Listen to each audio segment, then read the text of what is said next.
இந்தியாவோட மின்சார தேவைக்கு சோலார் சிஸ்டம் அப்படிங்கிறது இப்போ ஒரு மிகப்பெரிய பயன்பாடா வந்துகிட்டு இருக்கு. ஏன்னா நெறைய கிராமங்களா இருக்கட்டும், இல்ல வந்து மிக முக்கியமான நகரங்களா இருக்கட்டும், சோலார் சிஸ்டம் அப்படிங்கிறது அதிகம் பயன்படுத்த ஆரம்பிச்சிருக்காங்க. இதற்கு பிறகு எனக்கு தெரிஞ்ச ஒரு சில கிராமங்களுக்கு இந்த சோலார் சிஸ்டம் மூலமாவும் மின்சாரம் அப்படிங்கிறது வழங்கப்படுது. இதை எடுத்து பார்த்தோம்னா, நம்ம நிலக்கரி தான் பார்த்தீங்கன்னா வந்து 70% அப்படிங்கிறது இன்றைய வரைக்கும் பயன்படுத்திக்கிட்டு இருக்கோம். ஸோ நிலக்கரி அப்படிங்கிறது ஒரு கட்டத்தில தீரப்போகுது அப்படிங்கிறது நமக்கு நல்லாவே தெரியும். இது ஒரு கருப்பு தங்கம்னு தெரியும் நமக்கு. இப்போ இந்த நிலக்கரி அப்படிங்கிறது நமக்கு 70% பயன்பாட்டுல இருந்து நம்ம 40% பயன்பாடுக்கு கொண்டு வரணும். அதற்காக நம்ம இந்தியா ஒரு சில ஐடியாக்கள்லாம் பண்றாங்க. அதுல மிக முக்கியமானது இந்த அணு மின் நிலையத்திலேருந்து வரக்கூடிய மின்சார தேவை அப்படிங்கிறத நம்ம அதிகரிக்கணும். ஸோ இப்ப கிட்டத்தட்ட 3% தான் பார்த்தீங்கன்னா வந்து நமக்கு இந்த மின்சாரம் அப்படிங்கிறது அணு மின் நிலையத்திலேருந்து வந்துகிட்டு இருக்கு. இத எந்த அளவுக்கு அதிகரிக்க பார்க்குறாங்க அப்படிங்கிறது தான் நம்ம இதுக்கப்புறம் பார்க்க போறோம். இன்னும் மிக முக்கியமானது நமக்கு இந்த வெள்ளியினுடைய விலை அப்படிங்கிறது நீங்க அதிகரிச்சத பார்த்திருக்கலாம். அதாவது தங்கம் ஏறுனப்ப கிடுகிடுன்னு எந்த அளவுக்கு ஏறுனுச்சு அப்படின்னு சொல்லிட்டு, இதற்கு மிக முக்கியமான காரணம் சோலார் சிஸ்டத்தோட பயன் அப்படிங்கிறது அதிகமா இருந்தது தான். இதுல சைனா பார்த்தீங்கன்னா, இந்த வீடியோ பாருங்க. ஸோ அவங்க ஏகப்பட்ட சோலார் சிஸ்டம் அப்படிங்கிறது உருவாக்கிட்டு வராங்க. உங்களால முடிஞ்சது அப்படின்னா, நீங்க சோலார் சிஸ்டம் அப்படிங்கிறத உருவாக்கிக்கோங்க. ஹாய் நான் அன்பு. இந்த ஒரு வீடியோல அதாவது 2014லயே பார்த்தீங்கன்னா வந்து நம்ம ஆஸ்திரேலியா கூட ஒரு ஒப்பந்தம் அப்படிங்கிறது யுரேனியம் வாங்குறதுக்காக அணுமின் நிலையத்தை விரிவுபடுத்தவும், நமக்கு தேவையான யுரேனியம் அப்படிங்கிறது இப்ப இருக்கக்கூடிய அணுமின் நிலையத்துக்கும் பயன்பாட்டுக்கு அதிகமா இருக்கு அப்படிங்கிறதுனால, நம்ம ஒரு ஒப்பந்தம் அப்படிங்கிறது போடுறோம். ஆனா அது அப்படியே கிடப்பிலேயே கிடக்கு. இந்த 2026 ஜூலை 9ஆம் தேதி பார்த்தீங்கன்னா வந்து ஆஸ்திரேலியாவுக்கு நம்மளுடைய பிரதமர் மோடி அவர்கள் அங்க போறாரு. இப்போ இந்த ஒரு ஒப்பந்தம் அப்படிங்கிறது முடிவுக்கு வருது. அதாவது என்னன்னா, நமக்கு இதற்கு பிறகு பார்த்தீங்கன்னா வந்து யுரேனியம் அப்படிங்கிறது தொடர்ந்து வழங்கப்பட போகுது. அதாவது எவ்வளோ அளவு, ஸோ அது எப்போ வழங்க போகுது மட்டும் இன்னும் பார்த்தீங்கன்னா வந்து உறுதிப்படுத்தல. ஸோ அது வந்து அவங்க பர்சனலா கூட வச்சிருக்கலாம் அப்படிங்கிறத நம்ம அந்த இடத்துல சொல்லிக்கலாம். இந்த ஒரு ஒப்பந்தம் இத்தனை ஆண்டுகள் தள்ளி போக காரணம் என்ன? நம்மளுடைய அணுமின் நிலையம் மூலம் நம்ம எவ்வளோ மின்சாரம் உருவாக்க போறோம்? அதேபோல யுரேனியம் அப்படிங்கிறது மற்ற நாடுகள்ட்ட இருந்து நம்ம எவ்வளோ ஆண்டுகளா வாங்கிக்கிட்டு இருக்கோம்? இது போன்ற நெறைய தகவல் இந்த ஒரு வீடியோல பார்க்க போறோம். உங்களுக்கு சுவாரஸ்யம் அப்படிங்கிறது கொஞ்சம் கூட குறைவில்லாம இருக்கும் அப்படிங்கிறத நான் சொல்லிக்கிறேன். 2047க்குள்ள சூரியன்ல இருந்து வரக்கூடிய நம்ம மின்சார உற்பத்தியா இருக்கட்டும், இல்ல காற்றாலையா இருக்கட்டும், அணுமின் நிலையமா இருக்கட்டும், இது போன்ற மின்சார உற்பத்திகள அதிகரிக்கிறது தான் நம்மளுடைய இந்தியாவுடைய முக்கிய பங்கா இருக்கு. அதுல ஒண்ணான அணுமின் நிலையத்துடைய இந்த ஒரு கிடப்பா இருக்கட்டும், இல்ல வந்து நமக்கு எந்த அளவுக்கு இதுலேருந்து உற்பத்தி வரப்போகுது அப்படிங்கிறது தான் நம்ம வந்து பார்க்க போறோம். மிக முக்கியமா நம்ம மின்சார தேவை அப்படிங்கிறது அதிகரிச்சுக்கிட்டு வருது. அது உங்களுக்குமே நல்லா தெரியும். ஏன் அப்படின்னா, நம்ம அதிகமா ஈவி வெஹிக்கிள்ஸ் அதாவது மின்சாரத்துல பயன்படுத்தக்கூடிய வாகனங்கள் அப்படிங்கிறது இன்னும் பிற்காலத்துல அதிகம் பயன்படுத்த போறோம் அப்படிங்கிறது நமக்கு நல்லாவே தெரியும். அதற்காகவும் மின்சாரம் அப்படிங்கிறது நமக்கு அதிகமா தேவை. இது இல்லாம ஏஐ டேட்டா சென்டர்ஸ் அப்படிங்கிறது நம்மளுடைய இந்தியாவிலேயே வச்சுக்கிறதுக்கு நம்ம அனுமதி அப்படிங்கிறதும் குடுத்திருக்கோம். வெளிநாடுகளுக்கு. அதேபோல இதன் மூலம் பார்த்தீங்கன்னா வந்து இந்தியாவோட பிசினஸ் அப்படிங்கிறது பெருகும் அப்படிங்கிறது நமக்கு தெரியும். ஸோ அப்ப இதற்கும் பார்த்தீங்கன்னா வந்து மின்சாரம் அப்படிங்கிறது தேவைப்படுது இல்லையா? ஸோ இதற்காகவும் பார்த்தீங்கன்னா வந்து நமக்கு மிக முக்கியமா தேவைப்படுது. இது இல்லாம இந்த யுரேனியம் அப்படிங்கிறது நம்ம ஒரு சில நாடுகள்ட்ட வாங்குறோம். ரஷ்யா, கசகஸ்தான், கன்னடா, உஸ்பெகிஸ்தான் இது போன்ற நாடுகள்ட்ட நம்ம யுரேனியம் அப்படிங்கிறது வாங்கிக்கிட்டு இருக்கோம். ஸோ இப்ப இந்தியா ஏன் ஒரு சில நாடுகளையே நம்புறது கிடையாது அப்படின்னா, அவங்க கூட நமக்கு ஏதாவது திடீர்னு பிரச்சனை வருது, போர் வருது அப்படின்னா, நமக்கு நம்மளுடைய மின்சார தேவை அப்படிங்கிறது தட்டுப்பாடு அப்படிங்கிறது அதிகமாகலாம். இத நம்ம எங்க உணர்றோம் அப்படின்னா, ஸோ மோடி அவர்களே சொல்லியிருக்காரு. ஸோ நான் உங்களுக்கு சிம்பிளா எக்ஸ்பிளைன் பண்றேன். அதாவது இப்போ குரூட் ஆயில் பார்த்தீங்கன்னா, நம்ம வந்து ரஷ்யா கிட்ட வாங்கிட்டு இருந்தோம். அமெரிக்கா நமக்கு அழுத்தம் குடுக்குது. நம்ம அங்க வாங்க முடியல. ஸோ கம்மியா வாங்க ஆரம்பிக்கிறோம் ரொம்ப. ஸோ அத வந்து மிடில் ஈஸ்ட்ல வாங்குறோம். ஆனா அங்க பார்த்தீங்கன்னா வந்து என்ன ஸ்ட்ரெய்ட் ஆஃப் ஹார்மஸ் பகுதியில பிரச்சனைகள் போகுது. அதனாலும் பார்த்தீங்கன்னா வந்து நமக்கு சரியான அளவுல, சரியான நேரத்துல பார்த்தீங்கன்னா வந்து இந்த குரூட் ஆயில் அப்படிங்கிறது கிடைக்கல. ஸோ இப்ப இந்தியா தான் பார்த்தீங்கன்னா வந்து இதுல பிரச்சனையில மாட்டிக்குது. என்ன அப்படின்னா, நம்ம ஐஎன்ஆர் பார்த்தீங்கன்னா வந்து அதிகமா குடுத்து வாங்க வேண்டியதா இருக்கு. அதாவது நம்மளுடைய பணத்த அதிகமா குடுத்து வாங்க வேண்டியதா இருக்கு. ஏன் அப்படின்னா $60க்கு வாங்குன குரூட் ஆயில் அப்படிங்கிறது $120 வரைக்கும் உச்சம் கண்டு, அதுலேருந்து கொஞ்சம் கீழ இறங்குது. இப்ப திரும்ப பார்த்தீங்கன்னா வந்து ஈரானும், அமெரிக்காவும் அடிக்க ஆரம்பிச்சுட்டாங்க. $80 பக்கம் போயிருக்கு. இன்னும் கொஞ்சம் கூட மேல போகலாம். இது போல நமக்கு இந்த குரூட் ஆயில் வாங்குறதுனால நஷ்டம் தான் கொஞ்சம் கொஞ்சமா ஏற்பட்டுக்கிட்டே இருக்கு. ஸோ இப்ப இத குறைக்கிறதுக்காக தான் E20 பெட்ரோல் அப்படிங்கிறது கொண்டு வந்திருக்காங்க. ஆனா அது புரியாம நெறைய பேர் பார்த்தீங்கன்னா வந்து நம்மளுடைய இந்தியாவையே குறை சொல்றோம். ஸோ கண்டிப்பா E20 பிரச்சனை அப்படிங்கிறது கொஞ்சம் அதிகமா இருக்கு தான். நம்மளுடைய வாகனங்களுக்கு அது கொஞ்சம் பாதுகாப்பானது இல்ல. ஆனா அதற்கேற்ற போல நம்ம மாறிக்கணும். ஏன்னா நம்ம நாடு தான் நமக்கு முக்கியம் அப்படிங்கிறத நீங்க புரிஞ்சுக்கணும். இது யாருக்கும் முட்டு குடுக்குறதுக்கு இல்ல. அதனால இந்தியா முக்கியமா, உங்களுடைய கார், பைக் முக்கியமா அப்படிங்கிறத பார்த்துக்கோங்க. நம்ம சேனல்ல 1 மந்த்துக்கு முன்னாடியே ஒரு வீடியோ அப்படிங்கிறது E20 பெட்ரோல் பத்தி நம்ம ஒரு வீடியோ அப்லோட் பண்ணியிருந்தோம். மேல பிளிங்க் ஆகும் பார்த்து தெரிஞ்சுக்கோங்க. அதேபோல E20 பெட்ரோல் அப்படிங்கிறது எல்லா வாகனங்களையும் பயன்படுத்தலாம். குறிப்பா 2023க்கு முன்னாடி வந்த வண்டிகள்ல நீங்க பயன்படுத்தும்போது, 1 வருடத்துக்கு ஒரு தடவ நீங்க வந்து செக் பண்ணிக்கிறது நல்லது. அதேபோல உங்களுக்கு இப்ப எந்த பங்குக்கு போனாலும் E20 பெட்ரோல் மட்டும் தான் இருக்கும். இப்ப அந்த பெட்ரோல் பயன்படுத்தும்போது உங்க வாகனத்துல ஏதாவது சின்ன பிரச்சனைகள் அப்படிங்கிறது ஏற்படுற போல இருக்கு அப்படின்னா, கண்டிப்பா நீங்க முதல்லயே அத செக் பண்ணுங்க. இப்ப என்னுடைய வாகனத்துக்கு பார்த்தீங்கன்னா வந்து நான் E20 பெட்ரோல் தான் பயன்படுத்துறேன். எப்போதும் போல தான் இருக்கு. எந்த பிரச்சனையும் கிடையாது. உங்களுடைய வாகனத்துக்கு குறிப்பிட்ட பிரச்சனைகள் அப்படிங்கிறது ஏற்படுதுன்னா, அத நீங்க செக் பண்ணி ஆகணும். அதேபோல நீங்க ஒரு பெரிய அளவுல அ அமௌண்ட் போட்டு ஒரு வாகனம் வாங்குறீங்க. கிட்டத்தட்ட சோ ஒரு 1,00,000 எபோவே வாங்குறீங்கன்னு வைங்களேன். அப்ப அந்த வாகனத்துக்கு இந்த பெட்ரோல் போடலாமா? இல்ல வந்து இது எப்படி பயன்படுத்தலாம் அப்படிங்கிறத, நீங்க உங்களுடைய ஷோரூம்லயே கேட்டு தெரிஞ்சுக்கோங்க. இப்போ உங்களுக்கு புரிய வரும்னு நெனைக்கிறேன். ஏன்னா, ஏன் இப்ப இவ்வளவு தூரம் இத நீங்க பேசிட்டு இருக்கீங்க அப்படிங்கிற போல கேட்டீங்கன்னா, அதாவது E20 பெட்ரோல் பார்த்தீங்கன்னா வந்து, ஒரு முதல் அலை அப்படிங்கிறது வீசுனுச்சு. அதற்கப்புறம் இப்ப 2வது அலையும் வீசிக்கிட்டு இருக்கு. எங்க வண்டிக்கு பிரச்சனை, எங்க வண்டிக்கு பிரச்சனைன்னு சொல்லிட்டு. அதாவது நம்ம இந்தியாவுக்கே பிரச்சனை இருக்கு அப்படிங்கும்போது, நம்ம வண்டிக்கு பிரச்சனை இருக்கிறத நம்ம பார்க்கணுமா? அப்படிங்கிற போல எனக்கு கேட்க தோணுது. கண்டிப்பா இத பத்தி நீங்க என்ன நினைக்கிறீங்க அப்படின்னு சொல்லிட்டு கீழ கமெண்ட் பாக்ஸ் சொல்லிட்டு போங்க. இதையடுத்து இப்போ நம்ம ஒரே நாடுகள பார்த்தீங்கன்னா வந்து யுரேனியம் வாங்குறதில் நம்பி இருக்க முடியாது. ஏன் அப்படின்னா, இப்ப ரஷ்யாவ நம்பி இருந்தோம். அங்கும் பார்த்தீங்கன்னா வந்து நமக்கு அழுத்தம் கிடைச்சதுனால, நம்ம வந்து மிடில் ஈஸ்ட்ல வாங்க போறோம். அங்கவும் பார்த்தீங்கன்னா வந்து நம்மளால சரியா வாங்க முடியாதனால தான் நமக்கு இவ்ளோ பிரச்சனை. நம்ம E20 பெட்ரோல் அப்படிங்கிறது இல்லன்னா பயன்படுத்த தேவையில்ல. எத்தனால் கலந்த 20% பெட்ரோல நம்ம பயன்படுத்த தேவையே கிடையாது. இருந்தாலும் பார்த்தீங்கன்னா வந்து நமக்கு நெருக்கடி ஏற்படுது. இதன் மூலம் பார்த்தீங்கன்னா வந்து கண்டிப்பா நம்ம பயன்படுத்தி ஆகணும் அப்படிங்கிறதுக்காக தான் பயன்படுத்துறோம். இதனால தான் நம்ம யுரேனியம் அப்படிங்கிறதையும் ஒரு சில நாடுகளையும் நம்பி இருக்க முடியாது. மிக முக்கியமா ரஷ்யா. ஏன்னா, அவங்க எந்த பிரச்சனையும் நமக்கு பண்ண போறது கிடையாது. ஆனா அமெரிக்கா பண்ணுவாங்க. நீ ஆயில் வாங்கக்கூடாதுன்னு நமக்கு அழுத்தம் குடுத்தாங்களா? நம்ம ஆயில் வாங்க முடியல ரஷ்யா கிட்ட. அதற்கப்புறம் இப்ப நீங்க யுரேனியமும் வாங்கக்கூடாதுன்னு நமக்கு ஏதோ அழுத்தம் குடுக்குறாங்க. இப்ப குடுக்கலனாலும் பின்னாடி குடுக்குறாங்க அப்படின்னா, நம்மளுடைய மின்சார தட்டுப்பாடு அப்படிங்கிறது அதிகரிக்கிறதுக்கான வாய்ப்பு அப்படிங்கிறது இருக்கு. இந்தியாவோட வளர்ச்சி அப்படிங்கிறது எதிர்காலம் பார்க்கும்போது, மின்சாரத்துல தான் மிக முக்கியமான நம்மளுடைய பயன்பாடு அப்படிங்கிறது அதிகமா இருக்கு அப்படிங்கிறதுனால, நம்ம கண்டிப்பா பார்த்தீங்கன்னா வந்து, ஒரு சில நாடுகளையும் நம்பி இருக்கக் கூடாது அப்படிங்கிற ஒரு முடிவு தான் பார்த்தீங்கன்னா வந்து இந்தியா எடுத்திருக்காங்க. இதனால தான் நம்ம ஆஸ்திரேலியா கூட அவ்வளவு சீக்கிரம் பார்த்தீங்கன்னா வந்து நமக்கு எந்த பிரச்சனையும் வரப்போறது கிடையாது. அவங்க கிட்ட யார் நீ வாங்கக்கூடாதுன்னு சொல்லப் போறதும் கிடையாது. இதன் மூலம் நம்ம ஆஸ்திரேலியா கிட்ட பெரியதளவு பார்த்தீங்கன்னா வந்து யுரேனியம் வாங்க ட்ரை பண்றோம். ஆனா நமக்கு பார்த்தீங்கன்னா வந்து இந்த ஒப்பந்தம் அப்படிங்கிறது கிடப்பிலேயே கிடக்கு. ஒன் பை ஒன்னா இந்த கிடப்புல கிடக்கிறதுக்கான காரணம் அப்படிங்கிறது நீங்க இதற்கப்புறம் ஒவ்வொன்னா தெரிஞ்சுப்பீங்க. இப்ப இதுல மிக முக்கியமானது ஆஸ்திரேலியா கிட்ட பெரிதளவுல பார்த்தீங்கன்னா வந்து யுரேனியம் இருக்கு. ஆனா இந்த யுரேனியத்த நம்ம என்ரிச்மென்ட் அப்படிங்கிறது பண்ணோம் அப்படின்னா, அதாவது செறிவூட்டணும் அப்படின்னா, நம்ம கிட்டத்தட்ட ஒரு குறிப்பிட்ட சதவீதம் 99% பண்ணோம் அப்படின்னா, நம்ம அணு ஆயுதம் அப்படிங்கிறது தயாரிக்க முடியும். இப்ப ஆஸ்திரேலியா கிட்ட அணு ஆயுதம் இருக்கான்னு கேட்டீங்கன்னா, அணு ஆயுதமும் இல்ல. அவங்க அணு ஆயுதம் தயாரிக்கிற திட்டமும் பார்த்தீங்கன்னா வந்து அவங்க கிட்ட இல்ல அப்படிங்கிறத சொல்லிட்டாங்க. ஆனா, அவங்க கிட்ட பெரிதளவுல யுரேனியம் அப்படிங்கிறது இருக்கு. மற்ற நாடுகளுக்கு விக்கிறாங்க. அது எந்தெந்த நாடுகள் அப்படிங்கிறத நீங்க மேல பார்க்க முடியும். அதேபோல இதுல மிக முக்கியமானது என்ன அப்படின்னா, சோ இவங்க அணு ஆயுதமும் தயாரிக்க போறதில்ல.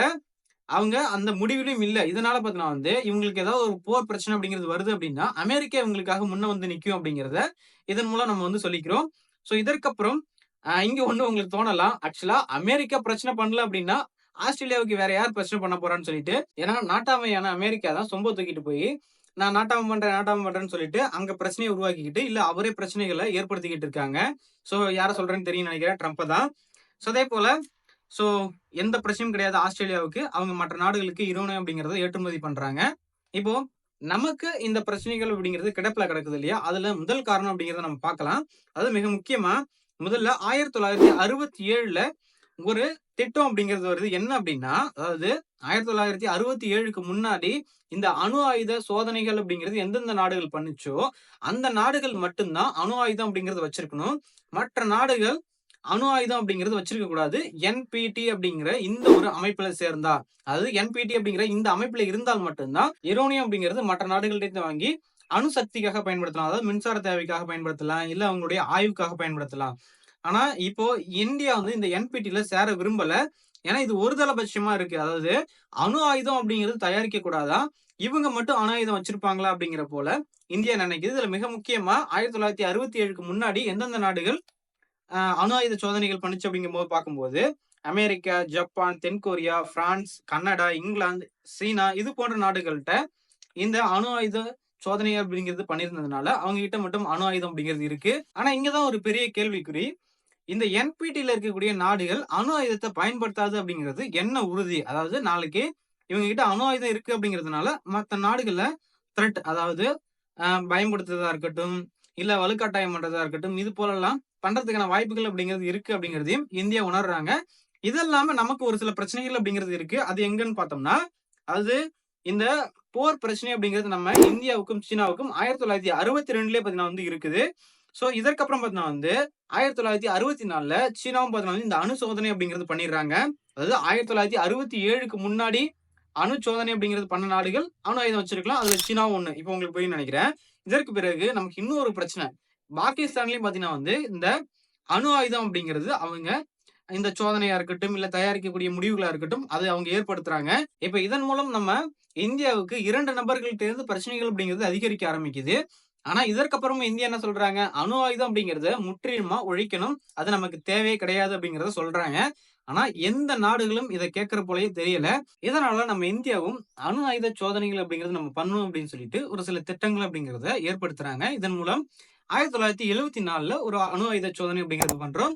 அதற்கு பிறகு பார்த்தீங்கன்னா, 1998ல நம்ம அணு ஆயுத சோதனை அப்படிங்கிறது பண்றது தான் பெரிதளவுல பேசப்படுது. இதன் மூலம் அமெரிக்காவா இருக்கட்டும், இது போன்ற ஒரு சில நாடுகள்ட்ட இருந்து நமக்கு பொருளாதார தடைகள் அப்படிங்கிறது வருது.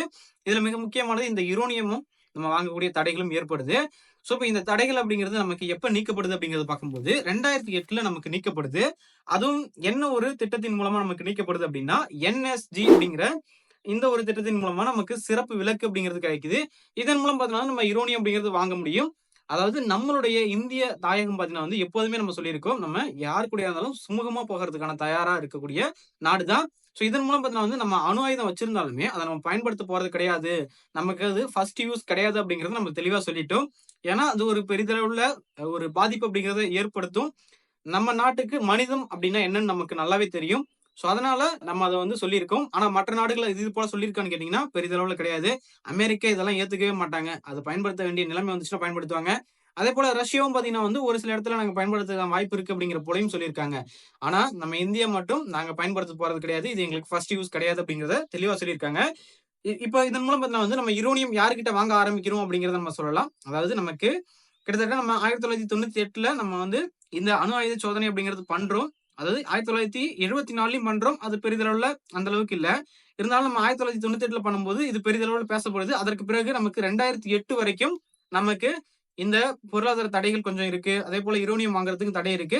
அதற்கு பிறகு 2008லயும் பார்த்தீங்கன்னா வந்து நமக்கு சிறப்பு விலக்கு கிடைச்சு, கிட்டத்தட்ட 2026ல தான் நம்ம ஆஸ்திரேலியா கிட்ட வாங்க முடியுது பாருங்களேன்.